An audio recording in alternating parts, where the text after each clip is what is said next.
नमस्कार मित्रांनो, मी अंकुर वडवे आणि तुम्हाला माहितीच आहे की माझी हाईट कमी आहे आणि लहानपणापासून मी बरेच दवाखाने केले, बऱ्याच डॉक्टरांकडे गेलो, पण बऱ्याच डॉक्टरांचं असं म्हणणं होतं की व काय हाईटचं काय होणार नाही, म्हणजे हाईट आहे तशीच आहे तशीच राहील.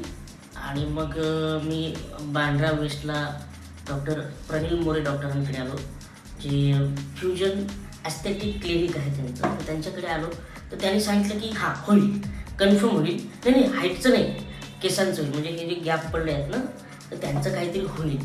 तर बघूयात लवकरच काय होईल ते. खूप मेहनतीने केस वाढवले तरी ठीक है बना, कुछ पाने के लिए कुछ खोना भी पड़ता है. कर बाबा कर.